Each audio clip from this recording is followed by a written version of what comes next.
Since the term UFO was first used back in the 1950s, the world has been fascinated by the idea that we've made contact with an alien race.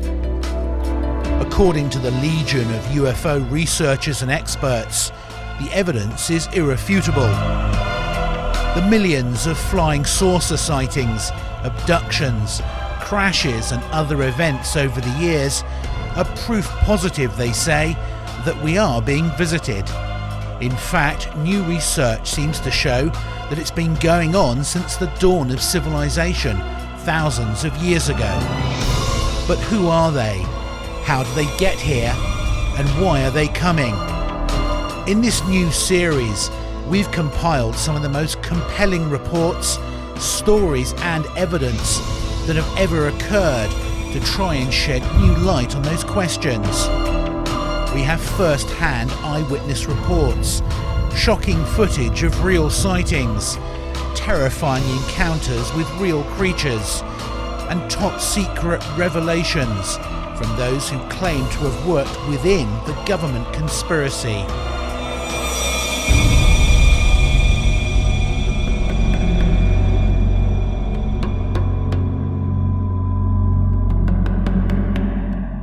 Perhaps the greatest of all the conspiracies is the existence of a secret UFO base out in the Nevada desert called Area 51. But is it true? Are the US government covertly back-engineering crashed flying saucers?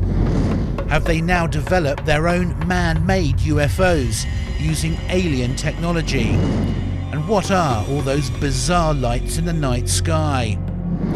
Those who claim to have worked out there say yes, Area 51 is America's secret UFO base.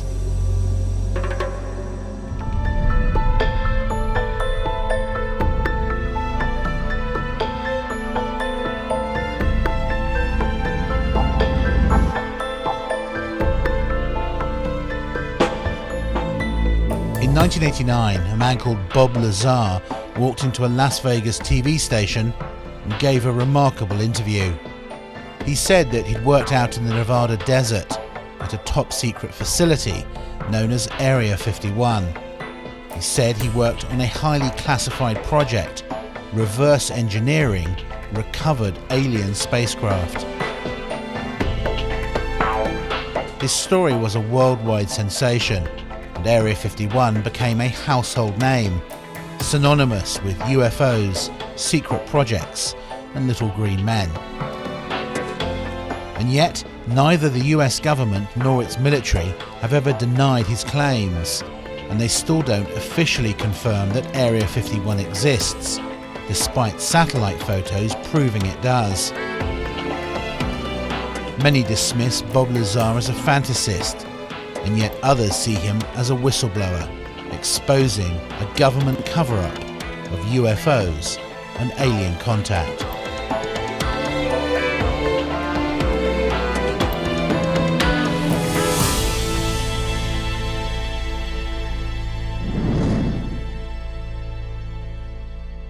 I am convinced, based on my research and the individuals whom I've had contact in the U.S. intelligence community, that the U.S. government does indeed have craft that meet the description of many of the UFO reports. There's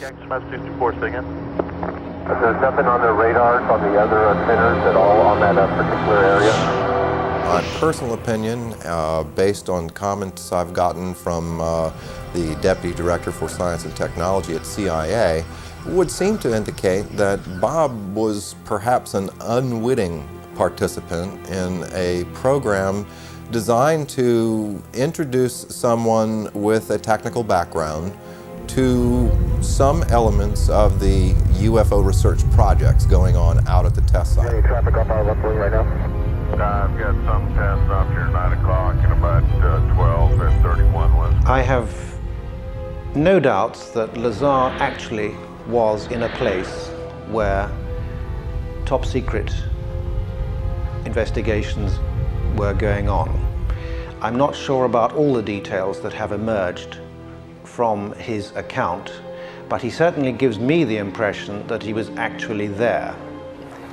Do I believe Bob Lazar? My answer to that is yes. And heck, it's going on 8 years that I've known him. His story has never changed.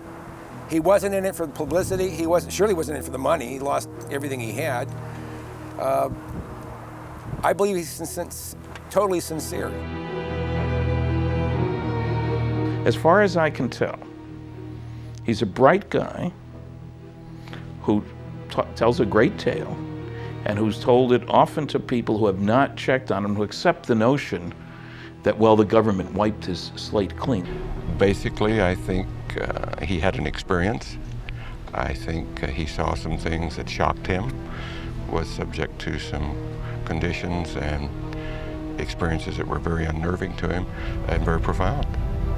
I've got something unusual, and I was wondering if you all happen to know of anything going on out here. He said you would love to see what's out there because it's like beyond science fiction. He said, and I wish I could talk to you about it, but I can't. And that's as close as he ever got to telling me anything that happened out there. You'll find many people who have seen these discs. Question is, where do they come from? Bob Lazar may be one of the few people who can tell us that they're from somewhere else. I've no doubt that there's a relatively small number of people within the intelligence, military intelligence and scientific and technical intelligence community who are aware of what's going on, and an even smaller group who are actually organizing top secret research into this phenomenon.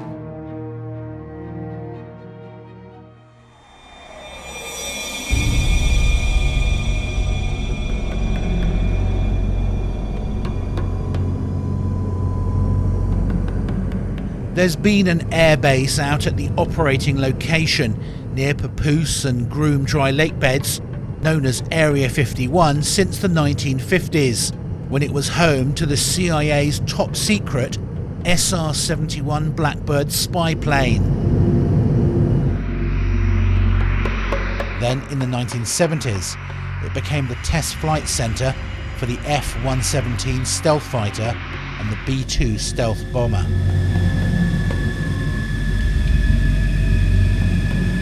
It's fairly public knowledge that we have a super secret facility in the mountains in northern Nevada, referred to as Groom Lake, Area 51 of the Nellis Air Force Base test range. It's also been referred to as Dreamland. This is an area that has been known but officially denied for many decades.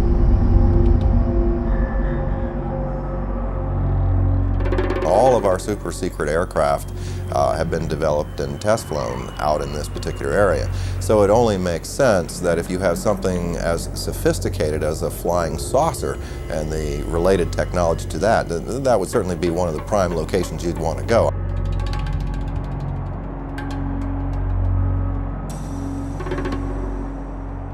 What you see is an ordinary looking Air Force base. It's nothing to write home about, but because the government won't talk about it, everyone wants to see it. The military has never said there are no UFOs. It's never directly denied any of the Area 51 stories. It would have been so simple when these claims came out, these Papoose Lake claims, for the military to simply say, look, we have nothing there. They could take a few reporters to this area and show them, nothing there. The military hasn't done it. The military has stonewalled. It has remained silent. And that's the most damning thing that they can do. Area 51 to this day is not acknowledged. That is to say, the Air Force does not admit that it exists. This status has been maintained very carefully, particularly in the last few years. The puzzle is that the base has clearly been very active for quite a while, and you can see that there are about 700 to 1,000 people traveling from Las Vegas every day. So essentially the bulk of what has gone on there in the last 10 years has not emerged from the black. This airplane the program was terminated. The airplanes were put in mothballs for 20 years before they admitted the existence of the aircraft. There's programs that they're working on today that are 50 years ahead of anything that you and I can even conceive of, and that we may never see the light of day. Would you say it's America's most top secret military base? As far as an operational test facility, it's probably the most secret test facility in the free world, yes. So there is no question that the facility is there, that the government has said very little in the past about it. Now, the real question, I suppose, is, are there any flying saucers out there?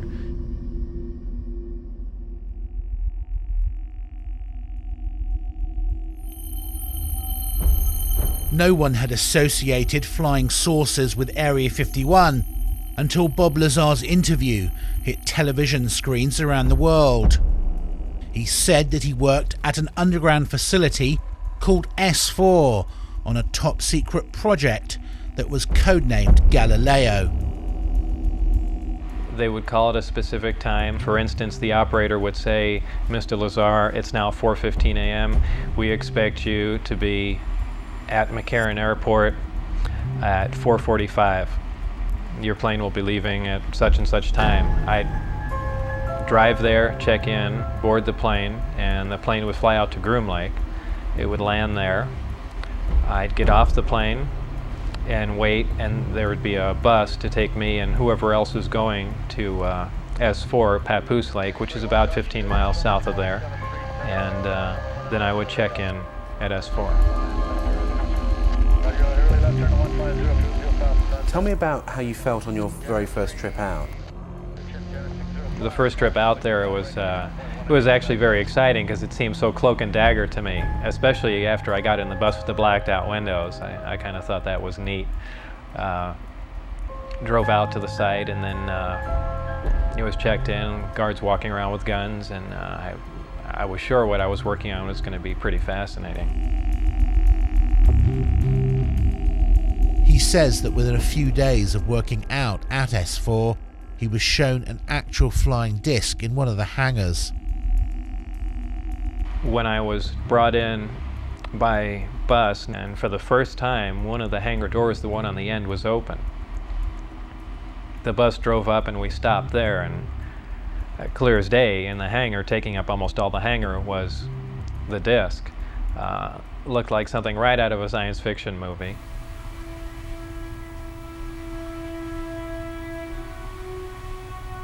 And as I walked in there, I thought, well, this is the new advanced aircraft we've been working on, and this is why people keep seeing flying saucers, because it's ours, and we've just been testing it, probably for all these years. And what color and size was it? It was a dull stainless steel, pewter gray, very unimpressive color-wise. About 52.8 feet in diameter and about 16 feet high. So was it actually a recovered craft that you were working on, or was it one that scientists had built as a mock-up of a recovered craft? Well, whether it was recovered, given, or what, it was not built as a mock-up. It was an alien craft built on another world. There was absolutely no doubt about that. Lazar claims that he was one of only 22 people who had something called majestic clearance to work on the craft itself.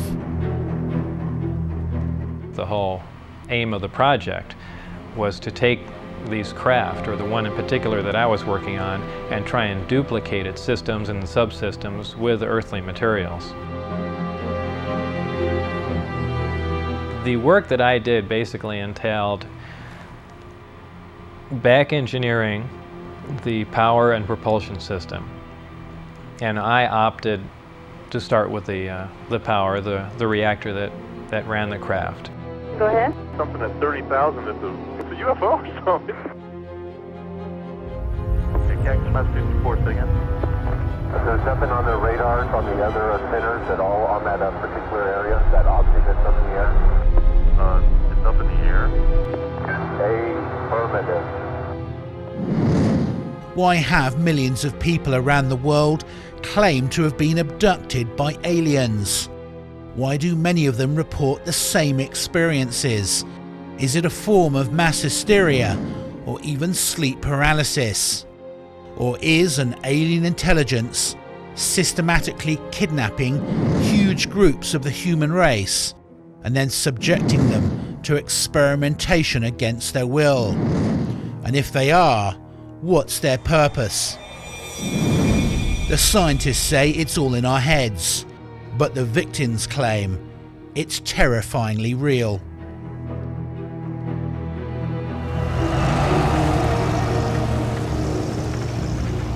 One of the most infamous alien abduction events ever recorded happened in Arizona in 1975. Travis Walton, Mike Rogers and 5 other lumberjacks were driving home through the forest when they saw what they thought was a UFO through the trees. Well, as I stopped the truck there, the guys were yelling at me to stop the truck. They'd seen something off to the right there clearly after we broke through a group of pine trees there. We looked over to our right, and there, hovering above the ground, 20 feet or so above the ground and about 100 feet from the truck, was a large glowing object. Travis, of course, had jumped out of the truck and had gone up and started walking up right up underneath it. Well, I was just thinking that this thing was just going to take off and it would be gone before I got up close. Get out of there! What is that? I don't know what that is.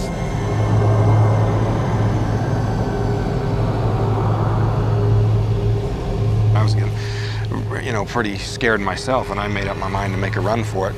And when I raised up, wham! Something hit me. It was just like a physical blow. It's kind of a tingling, shocking sort of feeling and I just blacked out. I jerked my head back around to see what the source of the light was, and here's Travis flying back through the air.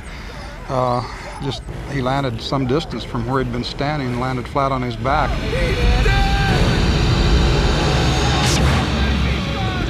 I'm not leaving him. He's dead. I'm not leaving him. Get out of here. Get the hell out of here. He's dead. What the hell are you doing? He's dead. It turned from apprehension, scared, into horror, and the guys in the back seat were yelling at me to get the hell out of there, and I hit the gas and we were gone down the road.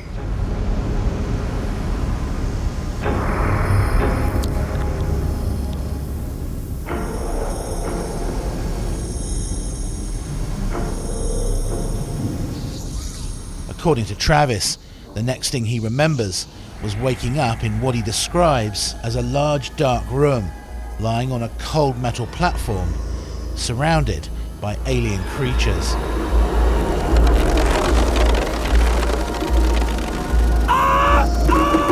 I just flipped out. I just instantly became hysterical. I started screaming. By this point, you realised that you were you must be inside the saucer. Yeah. I was definitely not in a hospital. And can you describe what these aliens look like? Well, they were basically humanoid, 2 arms, 2 legs, like that. But they had very large heads, no hair, sort of a pale grayish white skin. He says that he remembered a large surgical instrument being lowered down onto him and used to remove fluid from his eyes.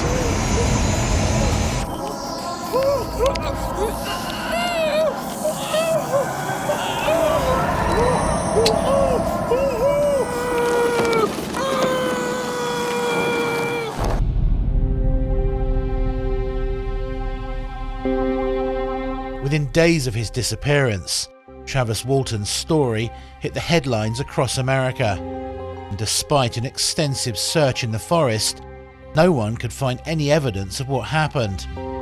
The police believe that the group might have murdered Travis and disposed of the body, but Mike and the others all passed polygraph tests and stuck to their UFO story.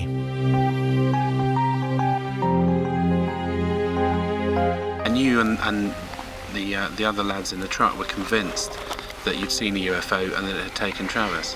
We weren't convinced that we had seen a UFO. We were absolutely positive that we'd seen a UFO. It wasn't just a UFO, an unidentified flying object. This was a definite flying object. It was very close, very vivid, and etched in my memory forever.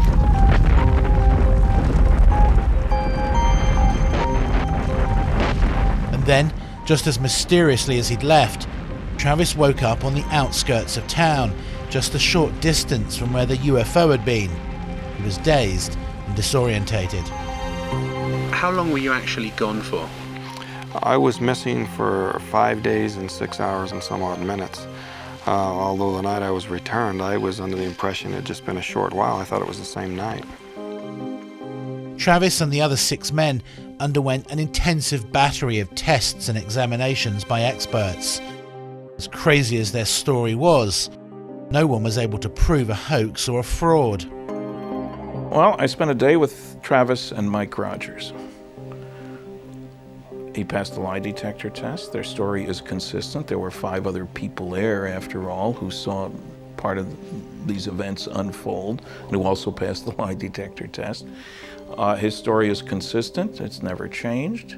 I found his story profoundly convincing. So what did happen to Travis Walton that night in 1975? Stop, Mike! Stop the truck! What did he and the other loggers see in the forest? Where did Travis disappear to for 5 days? What do you say to people who say, you know, these 7 loggers in the woods just made this whole story up? I mean, you know, 7 people see the same thing. They stick by their stories for over 2 decades. You know, all of us have taken polygraph tests. Every theory more than one polygraph test. Every theory the skeptics come up with is just, you know, just absurd and easily proven so. There was another interesting fact that wasn't reported at the time. A radiation test was done on the clothes and hats that the group were wearing on the night. The Geiger counter gave an abnormally high reading, a 6 on a scale of 10. If this was all a hoax or some sort of mass delusion, where did this high level of radiation come from? I'm absolutely convinced that Travis Walton was indeed abducted. Their stories are consistent. I've listened to the objections of the noisy negativists about this story, and as is almost always the case, they don't stand up once you check on them, don't accept them blindly.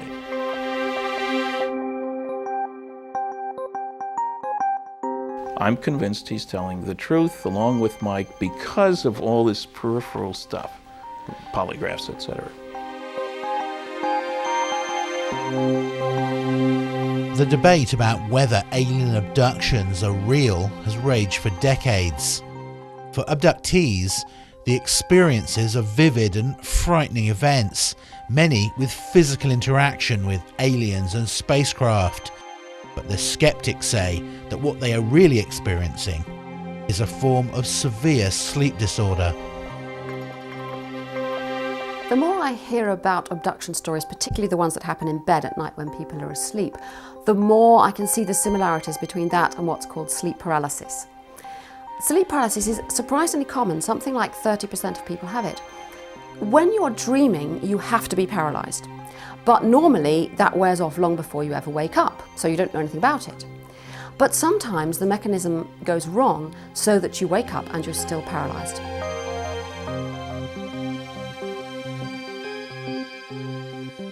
This paralysis is very often associated with buzzing and humming noises, feelings of floating or flying or being dragged away, creepy crawly skin sensations as though something's running up and down your skin, and overwhelming all of that, a sense of presence, the feeling that there's somebody there in the room with you.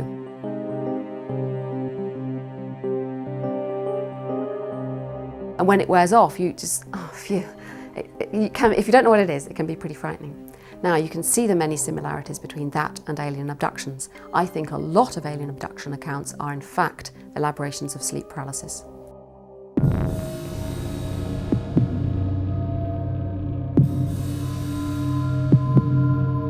But we know for a fact that not all of these abductees are sleeping, and they're having these experiences. Yes, there is sleep paralysis, and yes, if they're asleep, maybe part of that could be sleep paralysis. But when a person's sitting up in bed reading and a bright light floods their room and they become paralyzed and can't move and they feel something is in their room, how do you explain that? How do you explain people driving on the highway? They're not asleep. And they're not always by themselves. So they're not making this up because they have witnesses. This is inherently unbelievable. This is the fringe of the fringe. People are telling us that they're being abducted by aliens from another planet. This is prima facie evidence of mental instability and has been for many, many years. For the first 30 years, 20 years of this phenomenon, all we did was search for psychological and psychiatric reasons for why this could be happening. We've got to find the reasons for it because it's obviously psychological. It can't be happening the way people are describing it. Well, it's not psychological and it's not psychiatric, and it is happening, I think, by and large, the way people are describing it.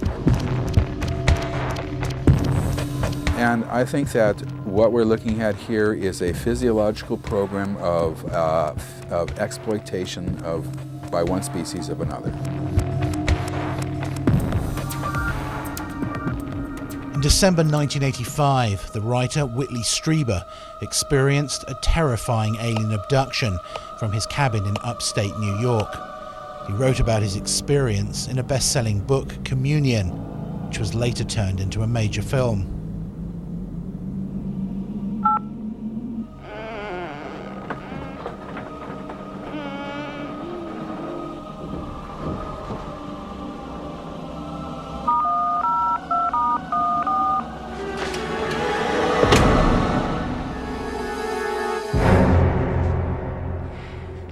Someone there.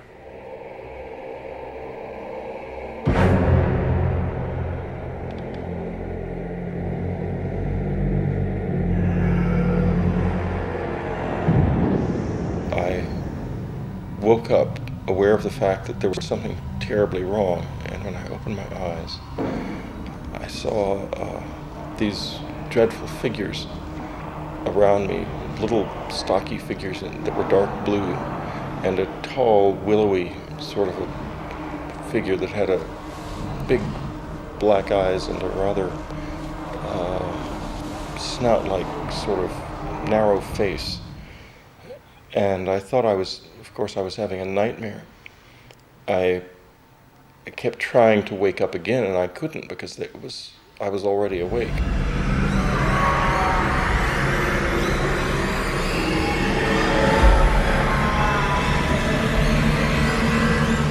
I had, among other things, a needle stuck into the side of my head, and it made a flash behind my eyes, and it was absolutely terrifying. Then I blacked out.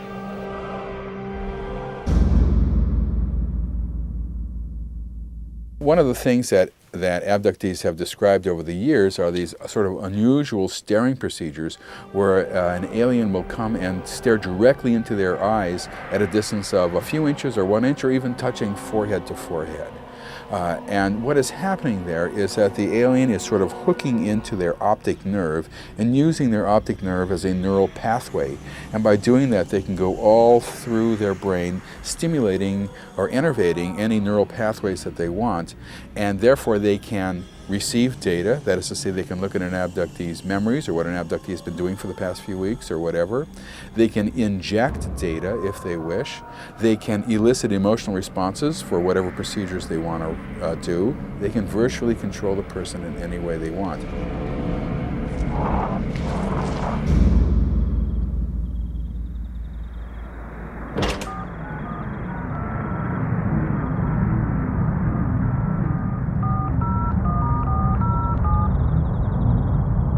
Just what occurred up at the cabin remains a mystery.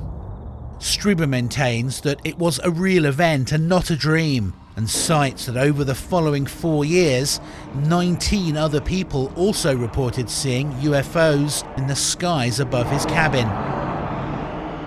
Alien abduction experiences could be one form of what's called a metachoric experience. This is a particular kind of altered state of consciousness in which you think you're in the ordinary world, but in fact you've hallucinated everything. The most common example of this is the false awakening. That's where you dream that you've woken up. So you're dreaming, you dream you wake up, you perhaps get out of bed, clean your teeth, wander around, everything's perfectly normal. And then you see something isn't normal at all and you go, oh my God, I'm dreaming. And then you really wake up. What's it like recounting the experience now after all these years?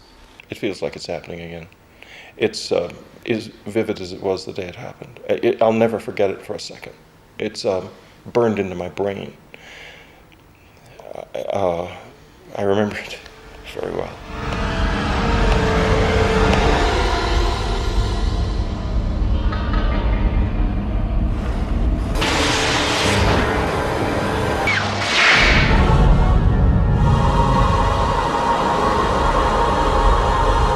I've met Whitley Strieber on a number of occasions, and I am totally convinced that he's being entirely truthful about his experiences. He is undoubtedly someone who has undergone some quite extraordinary experience. Whether it's extraterrestrial or not, I don't know. I'm not sure that he would necessarily label it in that way. But it's alien, certainly in the sense that it's alien to our understanding. And I think that Whitley and people like him have clearly experienced something quite extraordinary.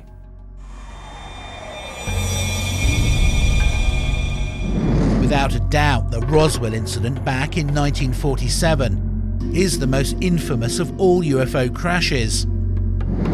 But there was another event in Brazil more recently that was even more bizarre, and where the occupants of the craft seem to have survived. According to eyewitness reports, a UFO crashed into the outskirts of a town called Varginha in the early hours of the morning in 1995, and 3 small alien creatures were seen by locals shortly afterwards.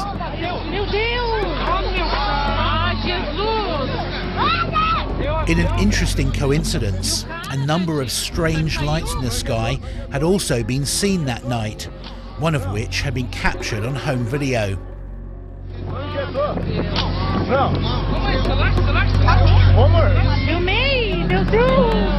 Within hours of this crash, rumours flew that it was one of these lights in the sky that had gone down on the outskirts of town, and that the military had been able to capture one of these alien creatures.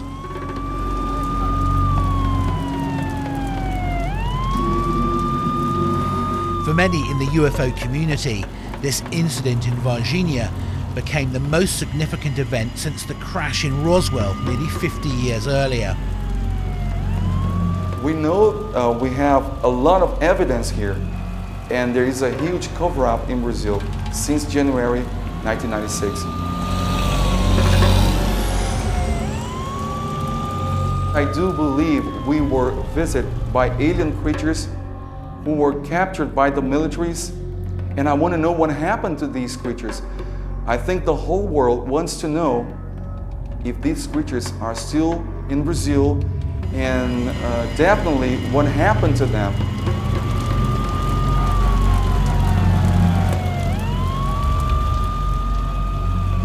It's just unbelievably undeniable. Undeniable. Now, it doesn't matter what the military say, they are hiding.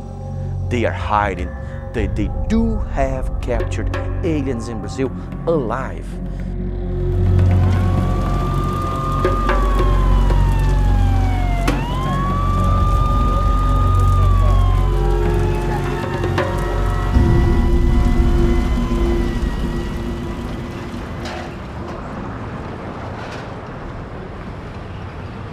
According to eyewitness reports, the UFO crashed on the edge of this small industrial town in the heart of Brazil. Well, about 2 a.m. in the morning of the January 20th, some satellites from the United States detected an object entering Earth's atmosphere. Of course, it was aiming to Brazil, and they let us know, the American authorities, or American military let Brazilian authorities know that it was aiming to Brazil, so we should keep an eye on it. Well, while this object was falling down, it was observed by a few witnesses.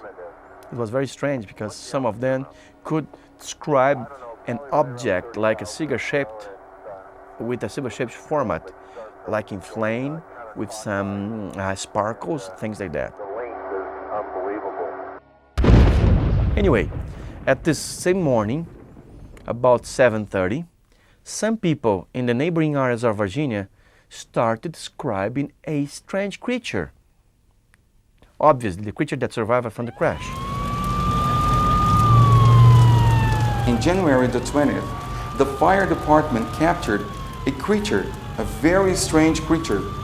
They wrapped this creature in a net and put inside this 1 by 1 square meters wood box and gave it straight to the militaries who went there to pick it up.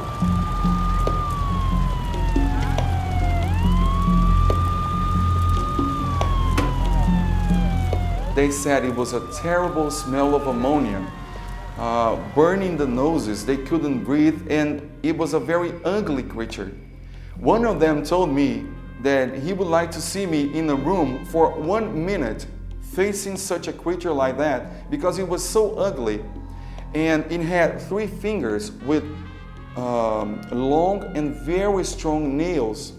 One of the creatures in the military facility scratched one of the tables, wood table.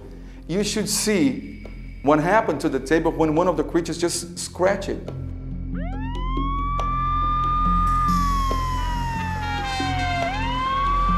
Well, when they first understood what was going on, they got really astonished because all of a sudden, Brazilian militaries were right in front of an alien being.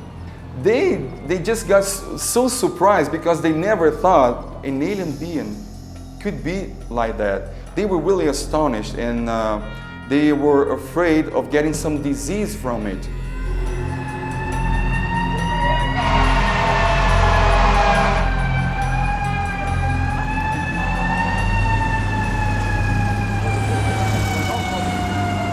The description of the bodies connected with the Varginha case makes it sound much more like they were cargo than crew.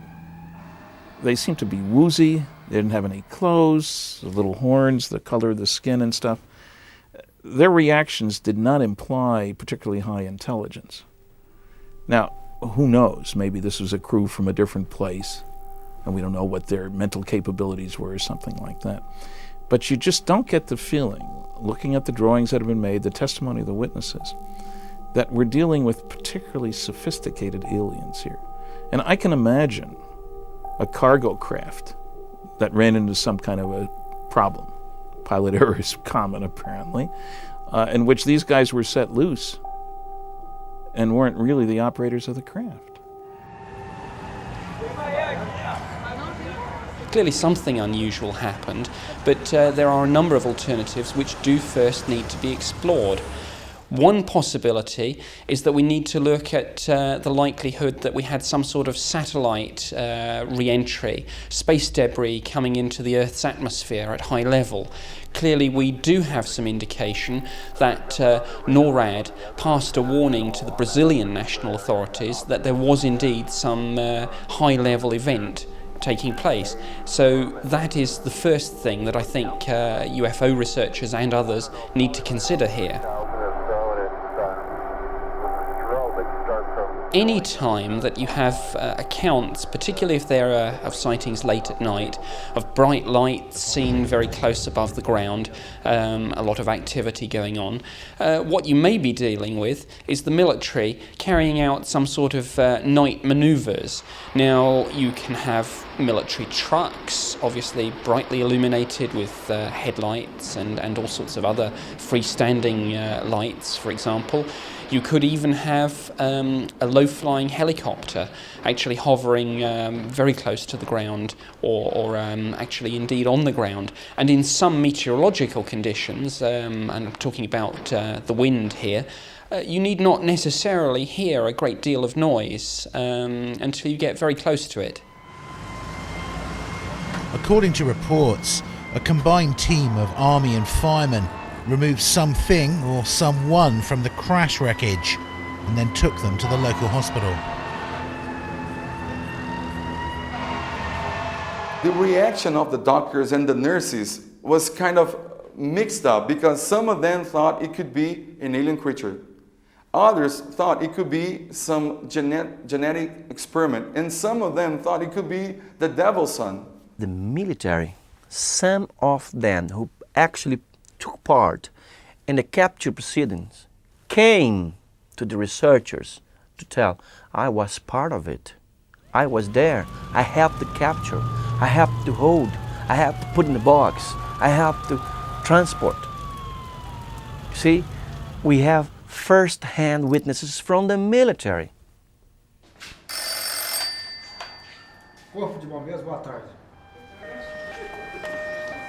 The local fire station confirmed that they were called out to an incident on January the 20th, but their commander denied that any UFOs or aliens were involved.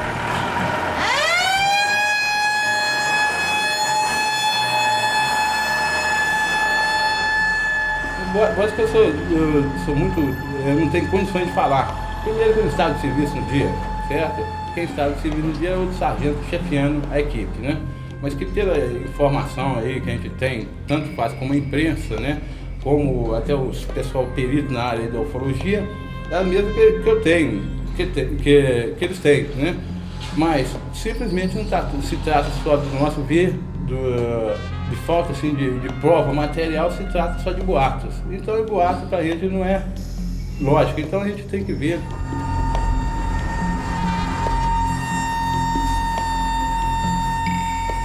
Com força até profissional, nós não convivemos com boatos, mas porém com a lógica.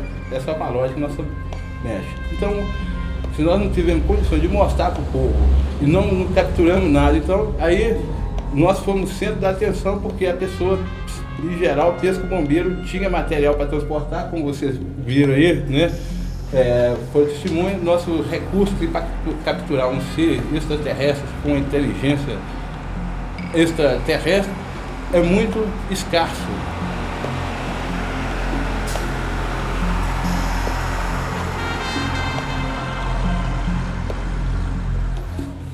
Não, nós tivemos só o período, né? O período que foi o máximo, né? O pessoal procurou divulgar, procurou procurar com a gente resposta que a gente não tinha, né? Coisas que é difícil. Então foi muito interesse que tiveram, porque é uma curiosidade.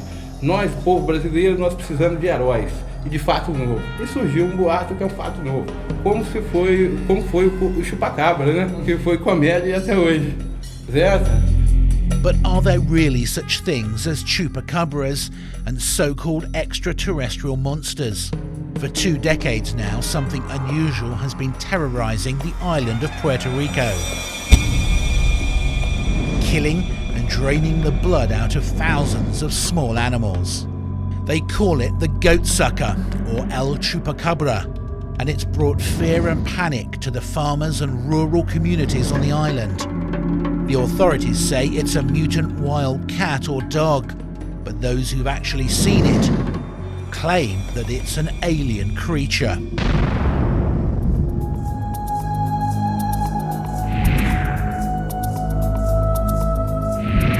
For years, bizarre reports of this chupacabra have been coming out of this Caribbean island. Interestingly, it also plays home to the Arecibo Space Observatory, which for years has been trying to make contact with alien life out in space. Given the Chupacabra reports, it may not have only received a reply, but a personal visit. Since the early 90s, Puerto Rico has been living in fear of this alien creature. It's called the goat sucker because, like a vampire, it sucks the blood out of its victims' necks.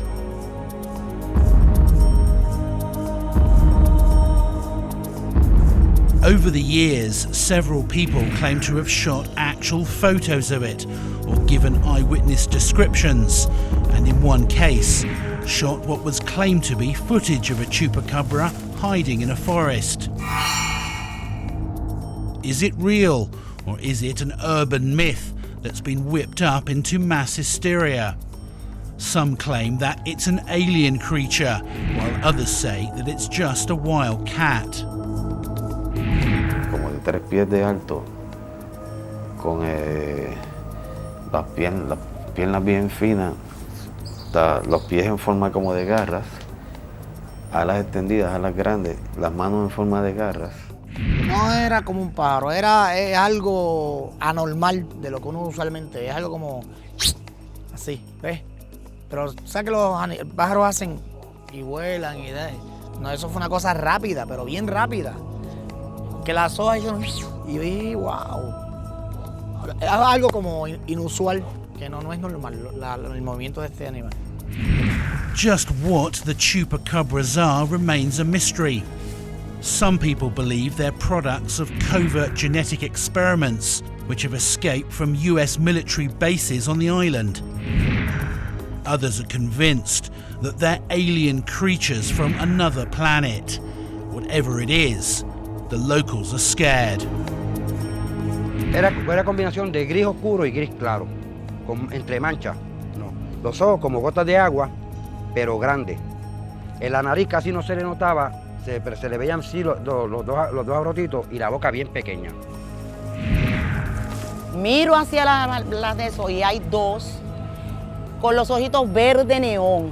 Pero que cuando yo me quedo mirando, eso se puso rojo, rojo, rojo, los ojos de ellos. Y al ponerse rojo, mi cuerpo como que sentía como una corriente o algo. Y yo no me podía mover. De color grisáceo, con los ojos rojos, tenía una aleta en la espalda. Y eso pues levitaba en el aire y tenía el nene agarrado por la mano. A nosotros entrar lo soltó y se fue. Jorge Martin is well known on Puerto Rico. He's been the lead researcher into the Chupacabra phenomena for over a decade. They walk on two legs, erect, and they have these strange spines or quills or whatever that goes from the back of their heads down to the lower back. And they start changing colors, vibrating very fast, they illuminate themselves, and they start doing this very faint humming sound. And somehow this seems to impel these creatures, which fly away. I think the Chupacabras are alien in origin. At first I used to think that maybe this was some type of genetic manipulation, some experiment that had been done here in Puerto Rico. And eventually it escaped to the environment and no one would take any responsibility for it. But then, as we started getting more and more reports from serious, reliable witnesses from all over Puerto Rico, in which these creatures were being observed together with UFO, with alien humanoid beings, and being levitated into this craft, etc., I had to change my mind. One witness, Mr. Jesus Sanchez, claims he managed to get close enough to a Chupacabra to strike it with his machete after it had attacked his rabbits. He says he found them all dead, with the blood drained from their bodies.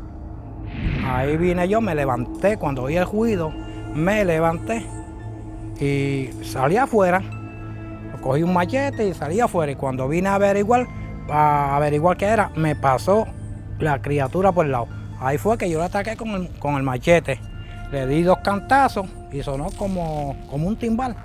Y ahí, cuando él se vio que yo lo ataqué, pues cogió vuelo y arrancó sobre esa parte, hacia el parte de acá de Gurao.